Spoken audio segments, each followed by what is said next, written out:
Hello. Thank you so much for clicking play for Take Care Online, which is an online version of a live theatre show, also called Take Care. Now, Écoute Theatre Company have diversified to bring you Take Care Online, which means you get to see this fantastic show in the comfort of your own home. Isn't that right, Zoe? It is right, Sam. And we wanted to say up front that the stories you're about to hear are true stories.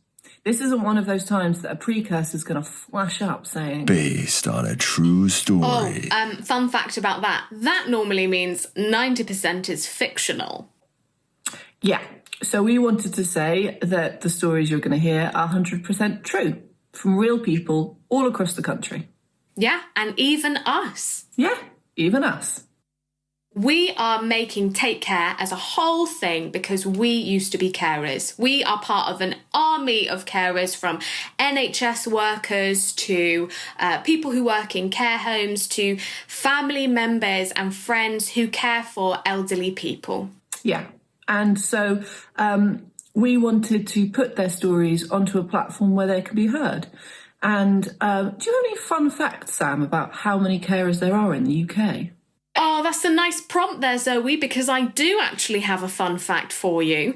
And that is that at the moment, there are 7 million carers in the UK today. And that number is only ever increasing. 7 million works out at about 1 in 3. So if you're not a carer yourself, there is a big chance that you might know someone who is, even if they haven't disclosed that fact themselves, or even if they don't even realise it yet. Yeah, so when you're watching this, I hope that you can really realise the importance of what this amazing modern superheroes, what they do for us and as society as a whole. So it's time to start listening, isn't it? Yeah, start supporting our carers. And we know, everyone knows that caring must be quite hard, but it's also hilarious, isn't it, Sam? Yeah, it's joyful and full of love and compassion, and sometimes it can make you laugh so much a little bit of wee comes out. And that's fine if it does, because the person you're looking after normally wheezes themselves all the time. So you're in the same boat. Good. Shall we start?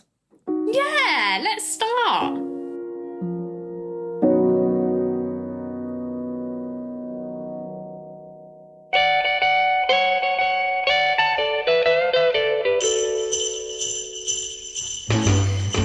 On Christmas Day, I went to my mum's to pick her up to take her to a restaurant we was going to eat out.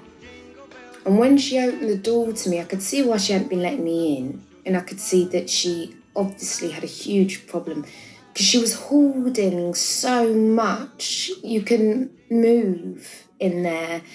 And I just knew that, this was a serious problem. And I knew that, her mind had gone. Well, they put her in Tooting. My mum comes from Chelsea. She hasn't seen her friends for 3 years since she's been there. I've been trying to get her out of that care home because she was dumped there by the council because it was the cheapest one they could find. Because when I visit her, she asks over and over again to be moved nearer to me. I'm in McCoy clutches. Michael Sheen's bouquet of leeks. Richie has wrapped. Well, who's going to be playing me then? Oh, who knows, Mum? Well, they're going to have a good Essex accent. You're quite good at the Essex accent, aren't you, Sophie? Yeah, a bit of an over-the-top one.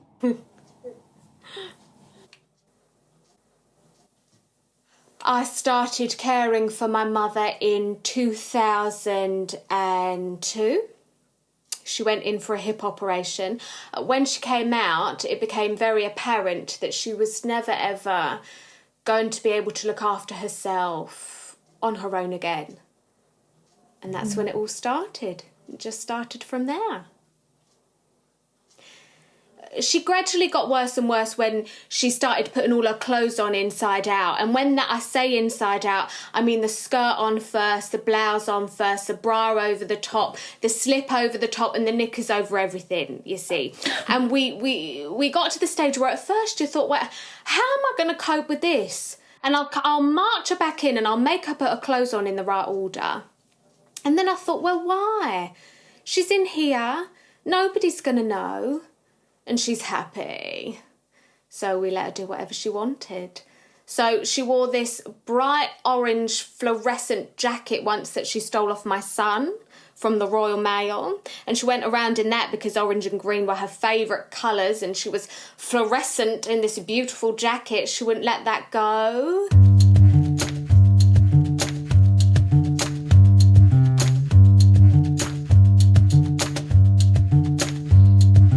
People can sort of get the idea that, oh, you're really nice and this is what you do, and it just sort of pisses me off because I think I just do this because I love my mum and that's it. I'm not naturally, it wasn't something I naturally wanted to do all my life or whatever. Like, do you know what I mean? I mean, when mum had the stroke, she was in hospital for 3 months, so I was in there every single day. I think I just get tired of some of my friends and my mates' suggestions, like, fucking not doing this, you don't get what I'm talking about.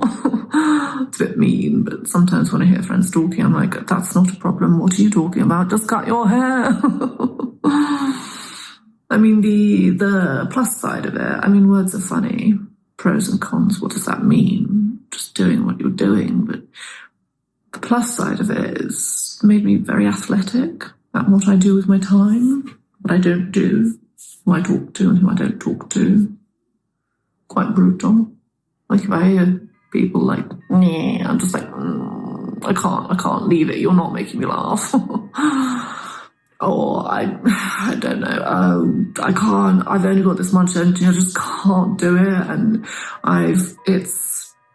if you're a nice people pleaser person, it's cut that one right out of me.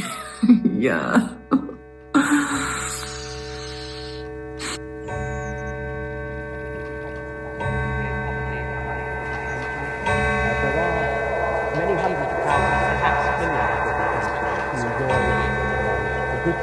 There are many more. Back in 1997, Tony Blair said, I would say to the country that previous Labour governments have done well by Britain's pensioners. Always. And we will do well by them again. Between 2005 and 2010, public funding for elder people's social care stagnated. In March 2010, Andy Burnham, Labour's health secretary, says, if you cut social care, in the end, the collapse of social care will drag down the NHS. So, the Labour government proposes a national care service, which would provide services free at the point of need. However, decisions on how this would be funded are not clarified, and the policy is dropped following the election of the coalition government.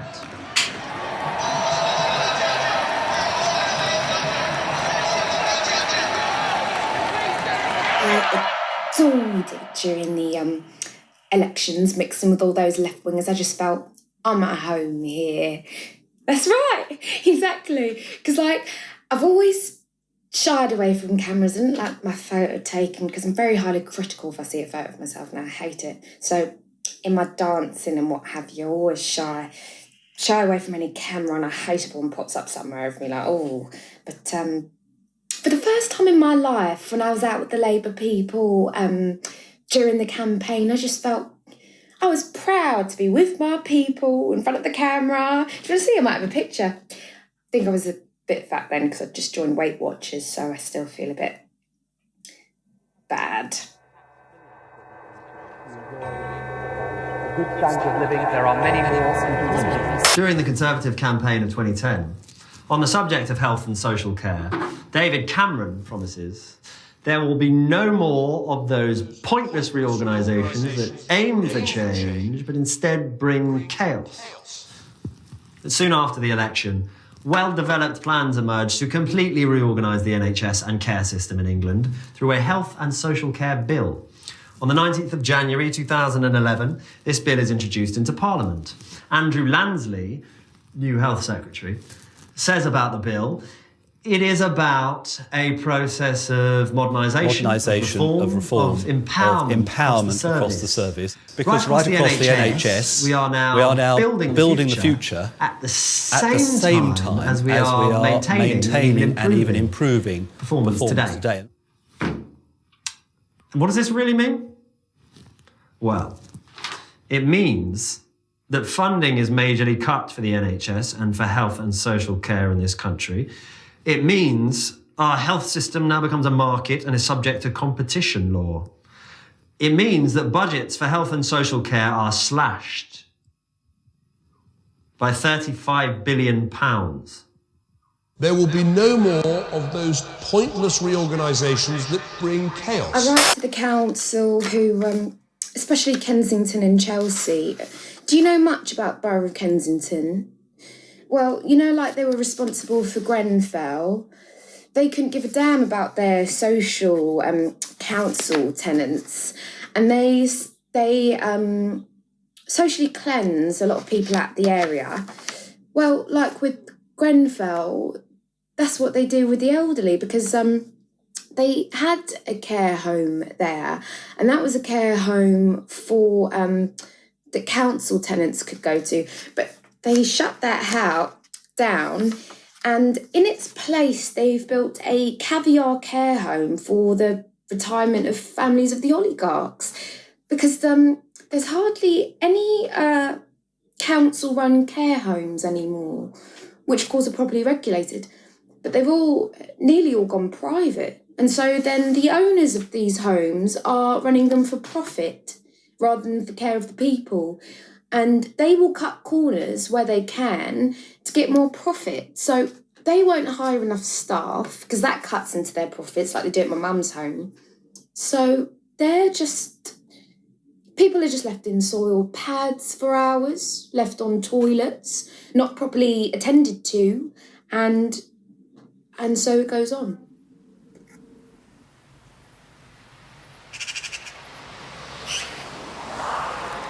In my aunt's situation, she had 8 carers a day. 8 different carers a day. Now try to negotiate that relationship with a 92-year-old woman that has partial dementia. I sat with my mum when she was in hospital once, and this was the 3rd night I was sleeping in the hospital. And I went into the room, and they had these TVs on really high up. Mum was in a room on her own, and they were so sweet to me, bringing like tea and biscuits. And this one nurse, she was so lovely. She was like, "Oh my God, you're never getting any rest." And she sort of put these pillows up for me, and she'd get tea and biscuits. And so I thought I'd put something on. Like, my mum quite likes the Big Bang, the IT crowd, the Richard there. So I'm up there trying to change the channel, and I don't know how, but I got up on the channel, and I was just like, why is that on in a hospital? It was just bizarre. It was just the bizarrest night of my life. And my mum's a very prayerful Irish Catholic, that's not something she'd enjoy, And so I'm up there trying to change the channel, and I don't know how, but I put the volume up, and this nurse came in, and she was very practical. She went, what were you trying to get? And I was like, not this, but everything I did looked wrong, because tea and biscuits and cushions, and they were making all these noises,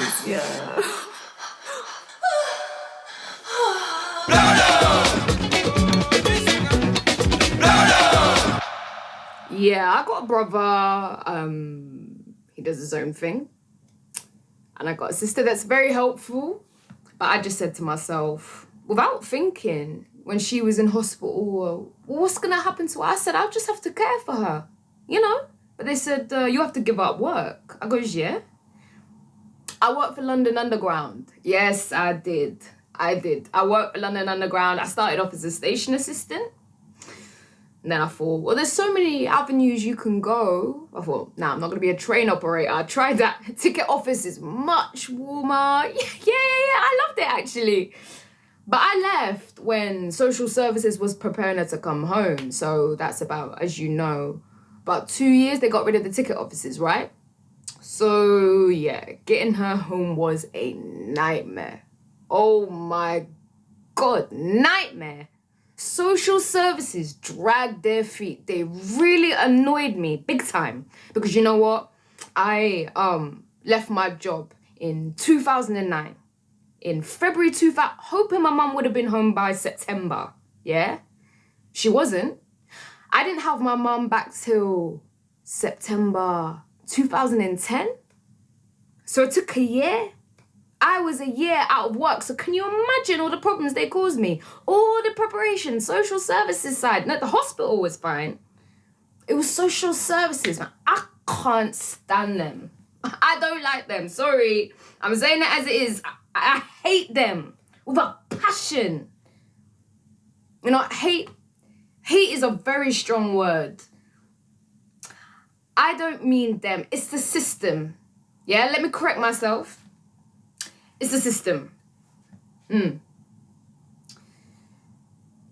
thinking about things positively, I took a 5-year career break, hoping that my mum would return, hoping that my mum would be, yeah, fine, she'd be back up on her feet after a few years, something like that. That wasn't the case. At home, it's about 10 years now. She had a hemorrhage, a stroke. Mom? You want to go back in your chair? Yeah, I'm coming.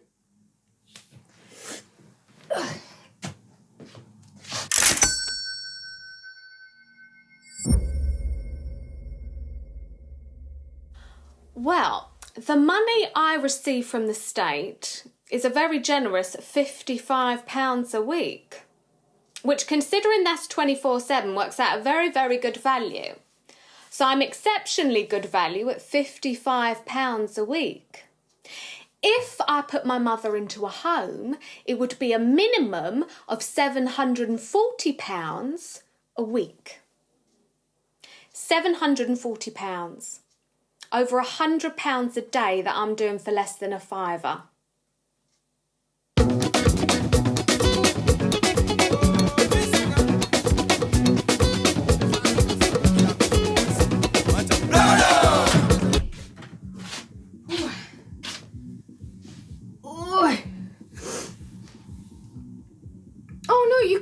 To her, you can talk to her. We'll take her time. Sometimes, not all the time.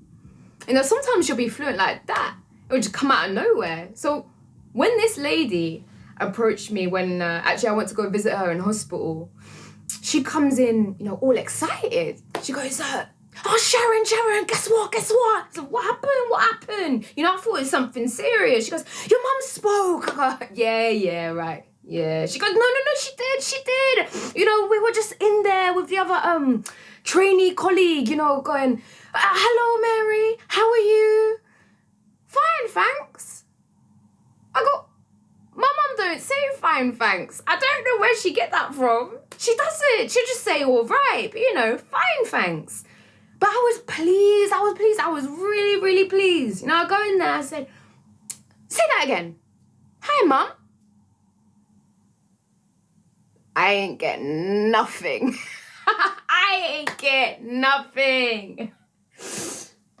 Oh, it's just naturally. It just all comes naturally. Yeah, give me an OBE. Yeah, I'll take it.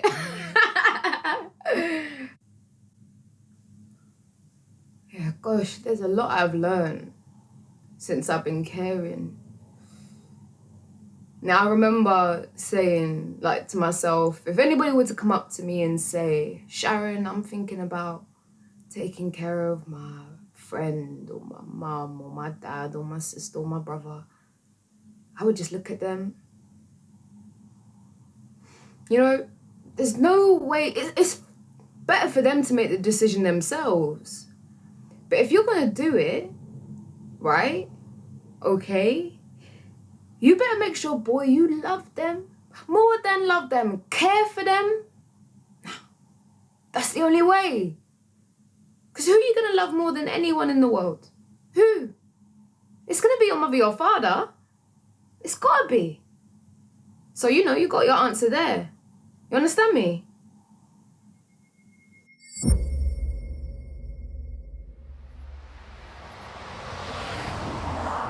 So here's an issue.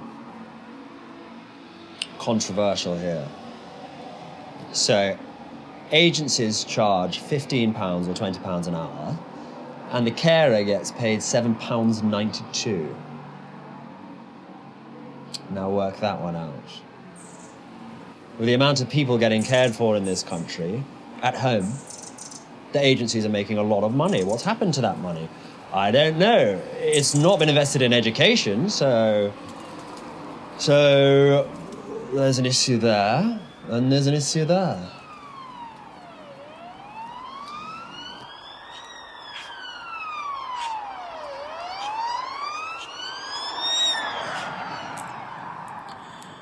Oh, I was 14 and a half.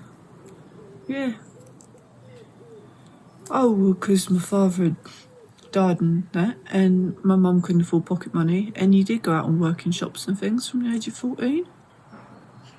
I remember a girl came up to me into the playground. She said, Tina, her name was. I remember.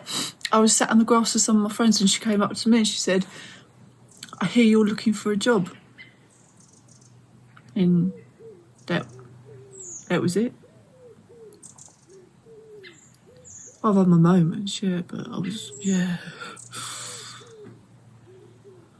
was about 26. It was before I moved up here. I was 26, and I was in a rest home, and I always got taught, if you get annoyed, because not all the clients are nice, is you leave the room. And I left the room, but I stuck my tongue out, and I felt so awful. Yes, upset me now, because I mean, what a thing for her to have to see me just going and then walking away. Do you know what I mean? And then I should have just left the room. I had to have the last. And that taught me, if you're not helping them, you just walk away.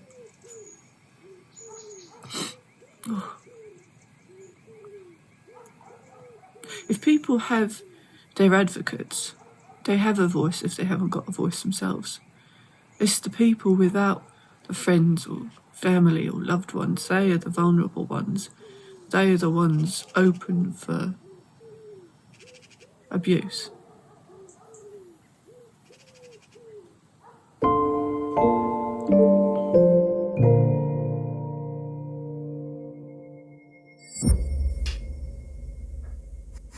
Yeah, so for nurses, there is a company called Bank that are employed by the NHS as a separate company. And then we have messages go out through Bank asking us to work in our place of work, in the same hospital, same ward, same uniform, same people that I work with, but it gets taxed as a second job. And I can do a 12-hour shift, 8 hours of it being normal hours, and then 4 hours of it being overtime or bank. But then I'll get taxed on the bank, which will then take away all the money that I've earned for those 4 hours, so I've worked 4 hours for free, basically. No idea. I think it's just to do with money for the NHS, but the people that actually do the work don't see any of the money. Yeah? For any staff across the NHS.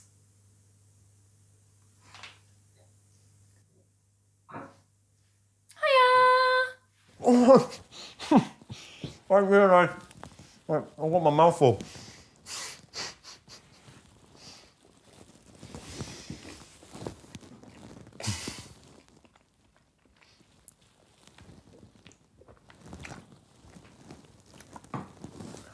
We are called in on a personal safety consultancy basis to deliver training. My job title is just a security trainer or personal safety trainer. Yeah.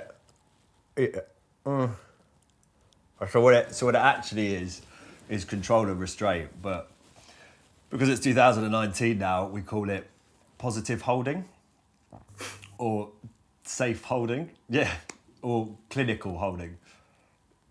It's just called different things to make it sound more fluffy. Often patients will lash out at certain staff, and it might be because they've not really been explained what's about to happen.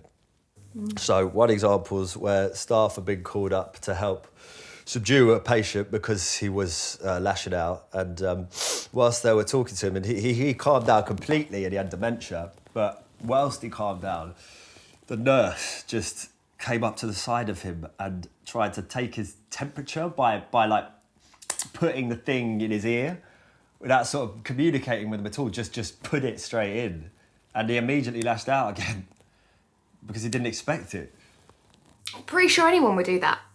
Know what I mean? Even if you were talking to someone and they walked around and they tried to put something in your ear, you just wet willy. Wet willy. Wet willy, lucky you.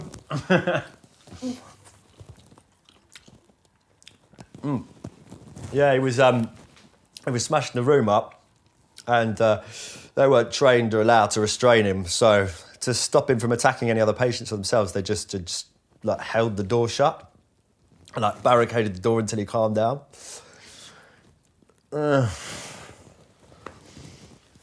It's weighing up outcome. If you let him out, what might happen? What's the worst case scenario? If you don't let him out, what's the worst case scenario? And why?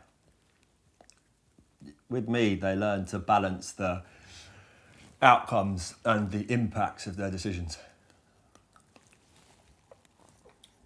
Yeah, with all elderly patient individuals, you have to be very gentle. Like hold rather than... And yeah, the force has to be proportionate to the individual. Like, you can't even hold them in a way that if they resist will cause them pain. It's literally very gentle, like, yeah. Squirrel paws. Say again? Squirrel paws. Squirrel paws. Is that what you've taught? Squirrel paws. How, if you ever touch a patient, your thumb always has to be close to your hand because your thumb's the bit that does the grabby bit and stops you from grabbing. So you can only support someone through that action. Squirrel paws.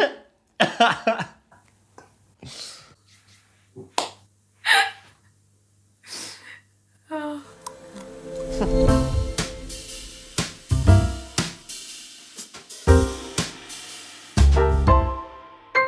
Hi. Did you know that there are 6.5 million informal carers in the UK? So informal carers are families or loved ones who look after someone but have no official training for the work they do. This often means that if you become an informal carer, you will move into the person's home that you were looking after. Or they will move into your home. Mm-hmm. And that's exactly what happened with my family. And with mine. And I wouldn't have changed it for the world. Me neither.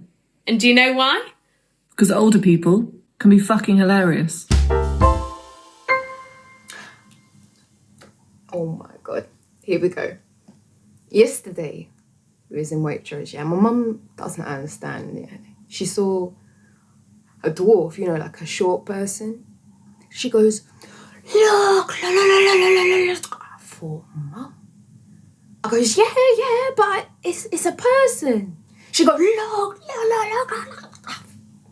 She doesn't understand. But she has respect for anybody in a uniform with the priest. Hello, Father, how are you? Totally different. Yes, Father, yes.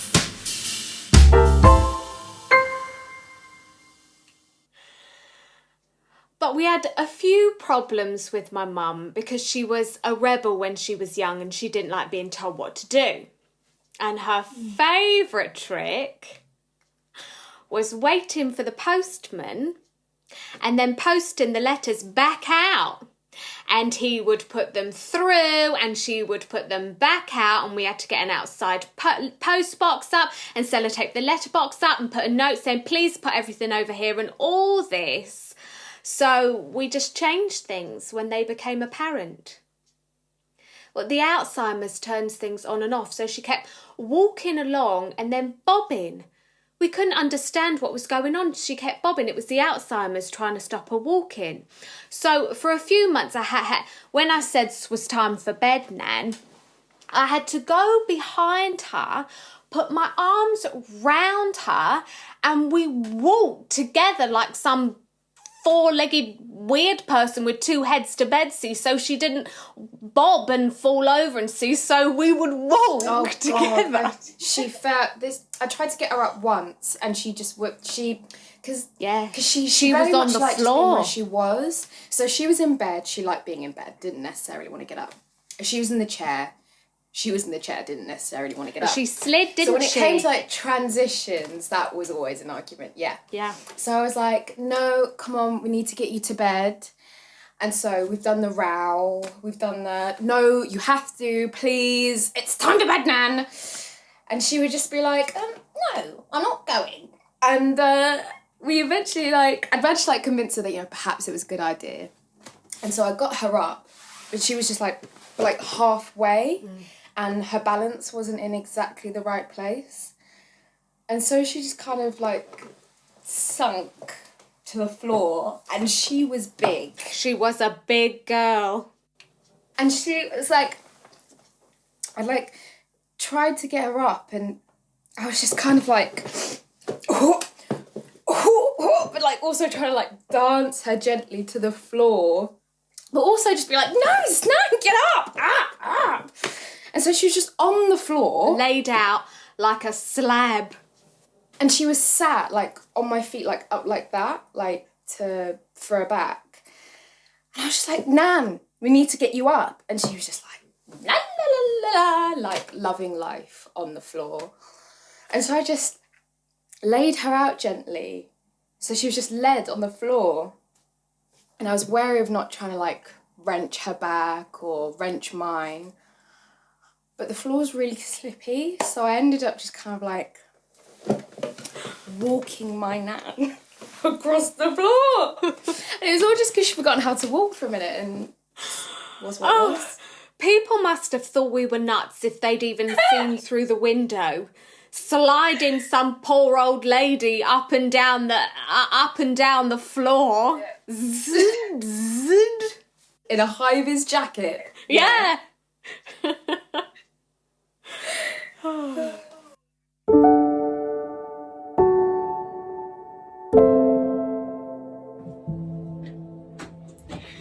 Robert has a memory problem, but it's not dementia. It's amnesia. They said don't call it amnesia. You have end-of-life memory loss. Yes, so that's why. That makes me laugh. Well, I just bring a seat for me and biscuits as well. I'm not allowed sugar. I might get fat. Oh, I put in now my diary, even because it is very important to know what has happened. Yes, for you. I put in my diary, poop for Robert, because he is constipated. And even here, if you go to bathroom, it is written... Don't lock. Do not lock. Do not lock, because each time... Not each time, once. There was a lot. And I didn't know what to do. And I go to the porter and say, the Robert is in bathroom and locked. And he said, no, we can't do only ambulance. And Robert was on the floor, and they said... They said, get up. No. Or open the door. They said to stay there, to stay there. And so you have to look at him all the time, like a small child, all the time. And he bashed his head on Beth and all in blood. And so I put not to lock, and even put not to lock. And then and it is locked again. And I said, why do you lock? And he said, oh, I forget. How did I get into photography? Oh yes, I had a studio. Well, I had a studio in over the years in Dover Street in the West End, and one day somebody phoned me up and said, "We want you to take a portrait." I said, "I'm not a portrait photographer because I'm not." And they said, "Well, we don't want you because." We want you because we know about you. I said, who are you? Come on, tell me the truth. What do you want? And they said, we want you to take a portrait. And I said, I've just told you I'm not a portrait.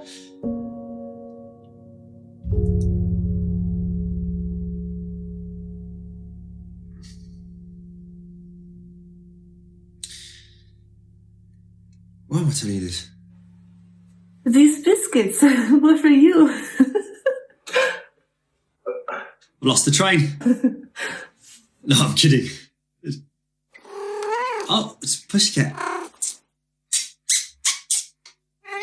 Her claws stick in the carpet. She's very friendly and she won't bite at you or anything. I know she's going to investigate all the smells around, yes. Well, so he said, all right, well, you're safely here now and nobody can hear us. We want you to take a portrait of the Queen. And I said, I told you I'm not a portrait photographer. And I said, all the portrait photographers are connected with the media. And we'd want this to be completely secret. And so I said, oh, well, that makes sense. So, and then I met the Queen. Where we got to? I tell you not to forget, Robert watched television or something, and there is occasion, or not even, and he had hip replacement, and sometimes in such bad state he can't get up. Oh, come on! But he gets up. Look! I'll put my hand on there. Robert, no. Don't be silly. Look, I can. That's how I can get up. And I have to be careful. Put it back. I want one. It's not for you. Oh, this is what I have to put up with. He's pre-diabetic. You have to be careful. She's Russian. She demonstrates everything. Yeah, well, the one on the £20 note is mine. If you've got a £20 note, that's my photograph of the Queen. I told him, if you reach 100, I will marry you. He asked me a long time ago, but I said no. First you have to reach 90, now 95, then 100. Crazy. When I get to 100, she'll say, no, I've always said 110.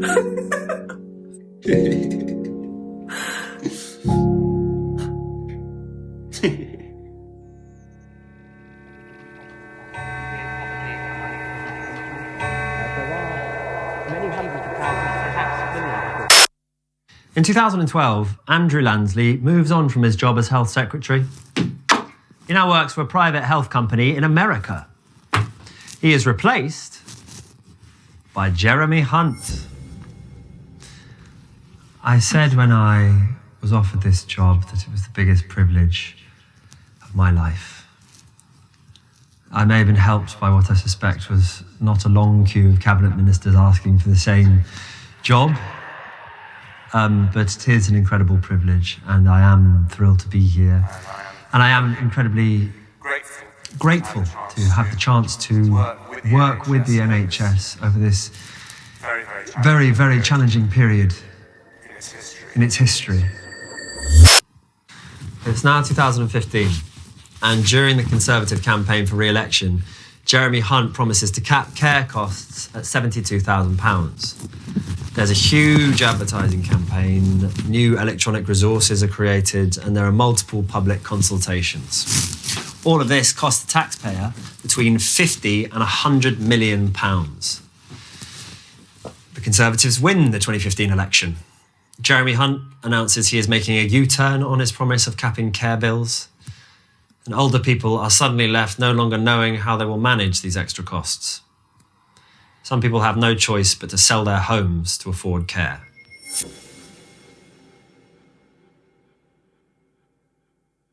I think, from our experience at this moment in time, we should be very worried for the elderly and for the carer, full stop.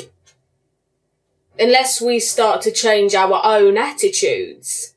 But everything has to be put in a way that's complex. It's complicated. Oh, it's complicated. Well, it isn't. Joe Public could do it because they know. So when you say, what's the hope? My hope is that they ask Joe Public.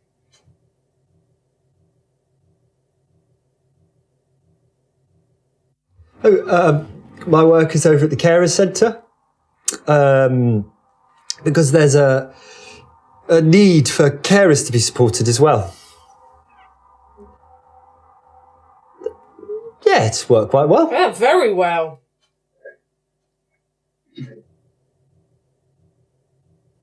No, it's for unpaid carers, but a lot of people don't know about it. It gives you certain things that you can access which you may have not known about. But a lot of people would still say, oh, no, I don't want any help. I do it because I really, really care for the person. But what we say is, well, you can do both. You do care. They are still your husband, your father, your sister, whatever. But you can also get this help, and it's there. So, take it up. It doesn't mean you're any less of a person in terms of the loyalty, because you're actually getting help, because being a carer can be so emotionally demanding. Yeah, the problem that we find, ironically, is that people have got more issues with the caring service than they have with the person they're caring for. And the irony of that is, well, it just doesn't escape you, does it really? And so we work with those people about how to manage that. But it's very difficult to manage a system or to manage agencies. A lot of times we've had situations, haven't we, where the standard of care has been so poor, it's put, ironically, a person's life at risk. If you hadn't given a medication, then you've overdosed on the medication. You haven't read the dossier box, you just give them a tablet. Or you haven't written it in the book. All these things that are in the system that are what I'd call safeguards. Yeah. They're not done. For a whole range of reasons. Well, they changed the law now, and apparently it's all about health and safety now, and to work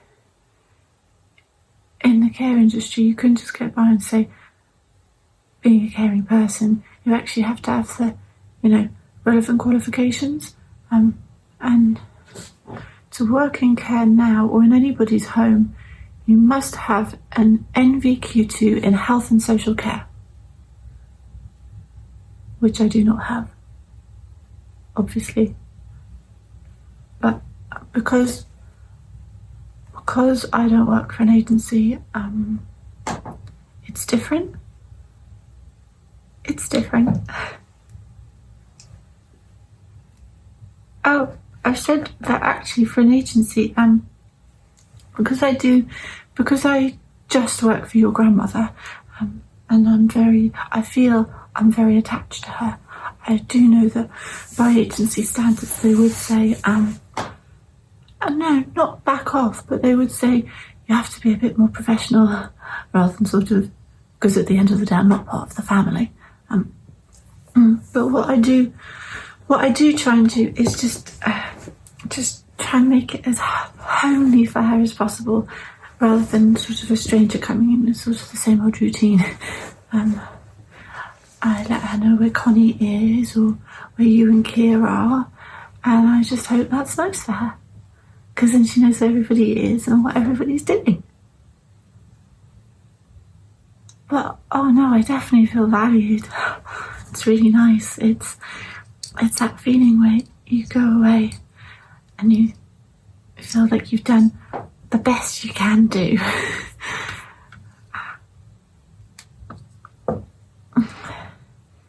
No, I definitely carry on with caring, because it's the people that you meet and just being part of loads of lovely people's lives, really. And you have these stories that you'll keep with you forever. I don't know what to do if I didn't do caring. I'd do voluntary work or something like that. I just have to do something. As the culture and... What was my title? I was the manager for culture and creative activities. That was my title.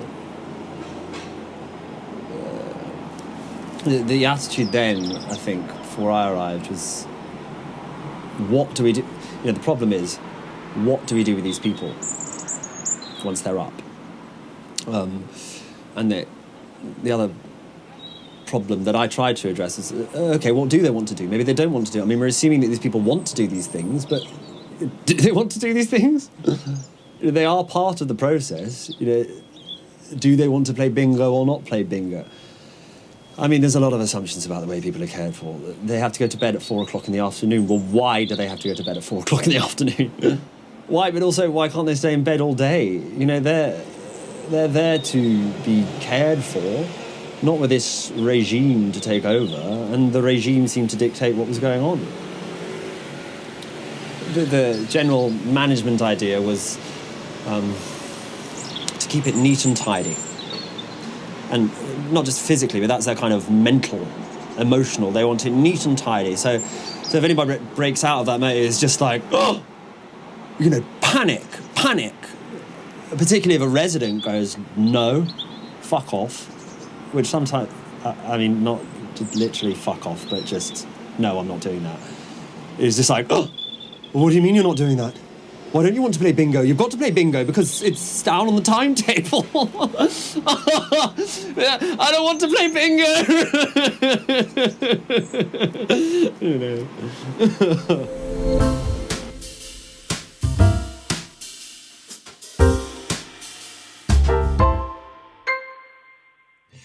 The thing is, if you do caring in any caring role for 2 years or more, it may even be less than that, your motivation as a carer drops. Completely drops. Because you feel as if you're unsupported. It's not going anywhere. 95% of the time it's going to get worse rather than better. And you get fatigue as a carer, you really do. A lot of people get very, very tired. They get depressed, they get exhausted, they don't feel as if they're having the support. In effect, they feel forgotten about. I think abandonment is a really good word. People feel abandoned, don't they? Absolutely. Or they get a standard of care that's so poor and they think, Christ almighty. It's about being connected with people and having a sense of a network around you, that you're not on your own. That's really important.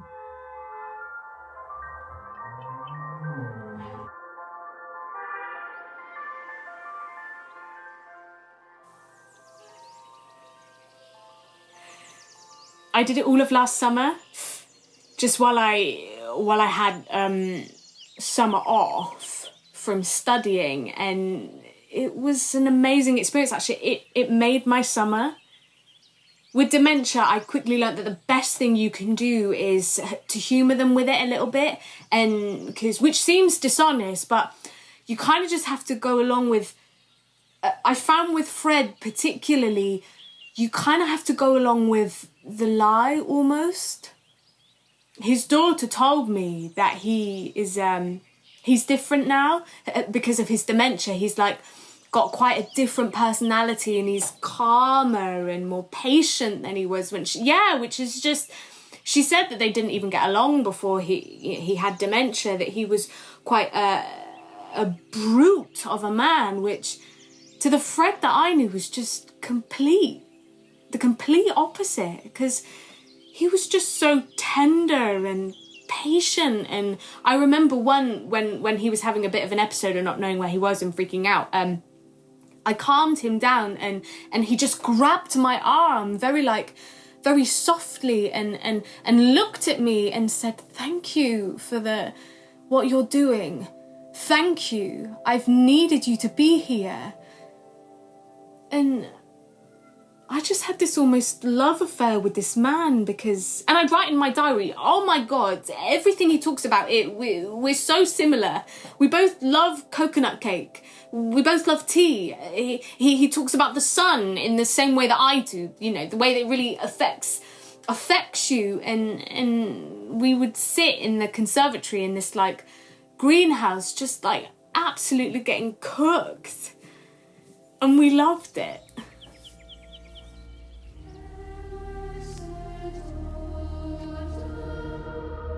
Very few cases get to be heard by the ombudsman. They dismiss a lot of them. You've got to wait about a year anyways. And when you're talking about people in their late 80s, you can't be waiting a year for these sort of things. And then, if they do get a hearing, they nearly always find in favour of the council.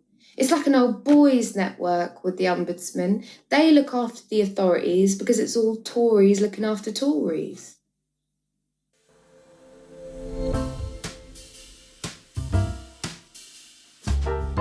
I think there's a lot of guilt in being a carer, you know, sort of expectations, not from my mother, amazingly. You know, she's never sort of said.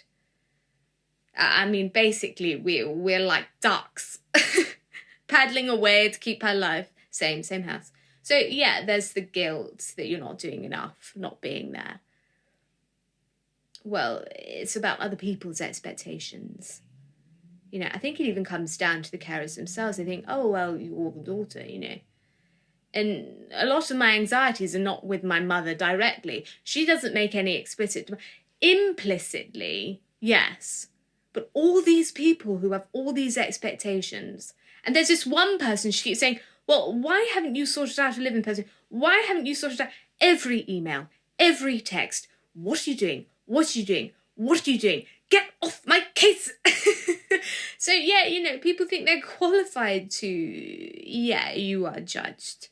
And, well, probably parents are judged as well, aren't they? But then that's the difference. I didn't choose it, you see. I didn't choose it. I don't have children. You know, I'm not married. I chose that because I like being a career person.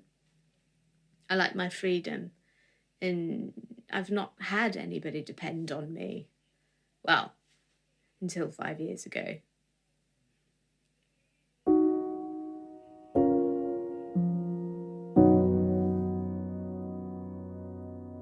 There's a lot of resentment in some families. So much resentment in some families, yeah. I've been a carer for an aunt in London. And I felt a little bit sort of, I don't know, embarrassed maybe? Sometimes saying, oh, I'm a carer for my auntie. I suppose on some level there was something not quite right about being a male and doing all this, you know? If my auntie had a daughter and if she'd had a niece, then probably that daughter or that niece would have done it. Sometimes people fall into that role when it's not necessarily the right thing for them. I think that's the same for women. I don't think women are any different. Yeah, of course. I think there's... Well, we've heard it where people... Oh, isn't that... Yeah. Oh, haven't you got a great son? Oh, isn't that wonderful? I think when men are the carers, I think there's a lot more credit given. Sorry about that. It's fine. I do think we do sometimes see that, don't we? Yeah. Do people listen to men in services more than women? No. I just think that. I was just wondering. I don't. I don't know if that is the case. I'm just saying. I don't. No. I think you were a great carer to your Auntie Rosemary. Oh, no, but that was just a bit of a one-off. I know. But you were still a great carer. Because we all loved Auntie Rosemary. No. Well, yes. But I could have done better. No. But it's nice you've done a good job.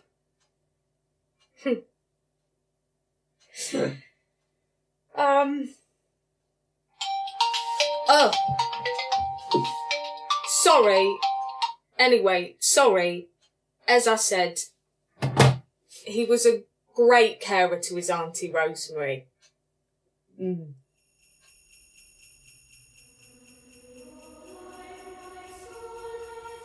Well, the council, for example, said that they feel it's in my mother's best interest to stay there, that she's never asked to leave there.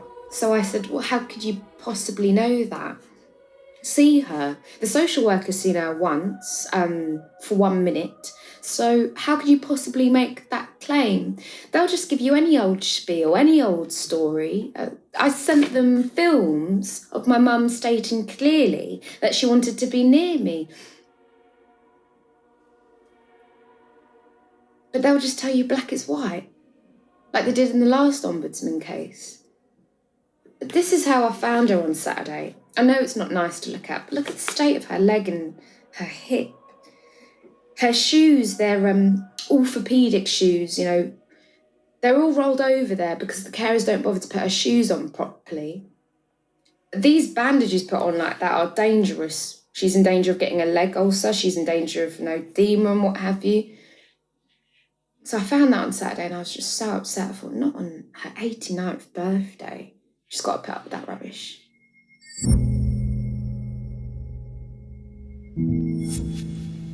When Mum came home, I didn't sleep for 3 months. I didn't get any sleep. Because Mum was up all through the night having these nightmares. And I wasn't a very nice person at 4 a.m. All the things I never thought I'd say to my mum, I said, just because she was so tired. Just like, die, quickly die. Oh, God, forgive me. My neighbour downstairs is really, really lovely. And she was like, I thought I heard you playing your mum lullaby music, but then I realised it sounded a bit more like heavy metal. Like, get to the fucking bed! I'm married to my mum, in a way. Feels like that. I mean, I feel like a ghost most of the time. The only things we talk about is my mum, and it's like I said to you, I have a life.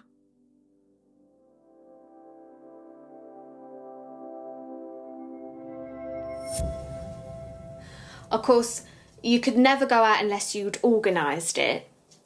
There was never any right, spontaneous, let's go out and do this or that. So you became imprisoned because of somebody who needed your care constantly. And that could be difficult because you feel, well, how long is this going to go on for as well? Because you're living with this person who looks like them, but isn't them. you know, you can feel very lonely, and you know, there's no recovery. There's only one outcome that is ever going to happen, and that's sad. So you end up mourning them before they've even died. And you can, you know, you're living with this person who looks like them, but isn't them. You know, when she died, the hole that leaves in your whole routine, because your whole life is rotating around this person, you feel completely displaced, because you've got no routine, you don't have to stay in. You get this sort of weird sense of freedom where you go out and you keep thinking, I gotta rush back. Wow. I went to my church and I volunteered for something that I hadn't thought I was going to, which was food bank. And I did that because I was cheesed off by that point, you see, because I thought that will stop me feeling so miserable, because you do miss that person as well, see. So, and I went back to school. Yes! I was the oldest pupil there, as you can imagine. And I thought, I am not going to care if they're all 20 and they're all gorgeous and they're all only just out of school themselves. I'm in my late 50s and I'm going to go and see if I can do maths and English, because when I was 16, I discovered boys, you see, which was unfortunate, you see. So I went and I did maths and English and I passed my exams. And so I thought, well, even though I'm ancient, I'm still capable of learning stuff, even at my age. Oh, society doesn't value carers. Society says, well, you love that person, so you'll do it. You've married to that person, so you'll do it. But that's not an answer. That's a cop-out, because there needs to be provision for everybody. Because if I'm caring for somebody, I still have needs and wants and desires that I'm entitled to every bit as much as they are. The people who say, oh, she's your mother, she's your husband, she's your child, are not doing it. Not in that positions. If they were, they'd change their mind instantly.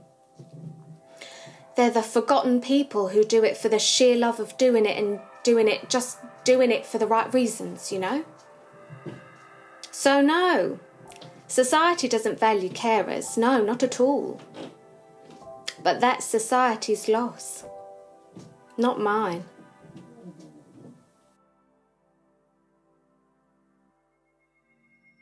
I mean, here's a controversial thing to say. Have you ever been to Great Ormond Street? Because they have everything there. And they have enormous amounts of resources and enormous amounts of money from various things. And that money is not pumped into elderly care. That's a fact.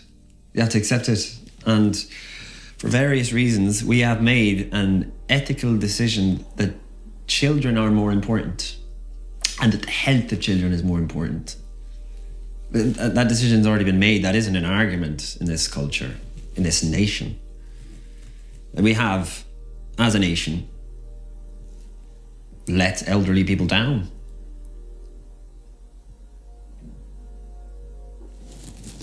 I'm not just speaking as a student nurse. I'm speaking as a young person and as a newly qualified nurse who's about to go into care for elderly people.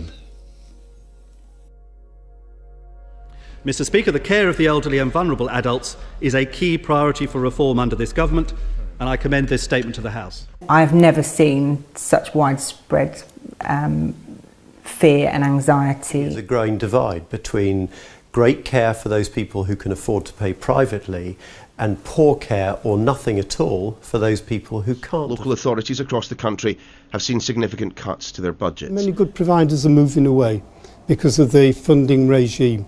We are getting cowboys coming in who are making the situation worse. We discovered too many care homes didn't really follow the procedures. Procedure. We didn't follow the procedure, really. They didn't even know what the procedure was. That is a joke by Boris Johnson. He is a joke. Today, the chaos that David Cameron promised to avoid is now a reality. Mm-hmm. This year's crisis has only served to highlight that those in positions of power and those in government do not truly value carers of the elderly, and that carers of the elderly are really taken for granted. As well as the elderly people who are being cared for. Mm-hmm. But we do have some good news. And that is that things can change. If we fight hard enough. That your voice counts. During the creation of this show, we received this email. Hi Sam and Zoe, thank you for your email. It is good to hear from you again. Sorry for my late reply. I've been busy preparing notes for a solicitor, 65 pages worth. I have good news that my mother has now moved to a lovely new care home just by Richmond Park. I can visit her almost every day. When we get round to a meet-up, I'll tell you how I managed it. I have a lot more to tell you, but can't until the legal work has been completed, perhaps in about 2 months' time approximately. When the work has been completed, I intend to start knuckling down and completing my mother's book, including everything that has happened to her since she's been unable to speak for herself due to Alzheimer's, plus everything that I've witnessed regarding lack of care for people in care homes. Your production company can help make this happen by sharing what others have witnessed. The stories need to be told. Hope to see you again in the not too distant future. Best regards, Pam.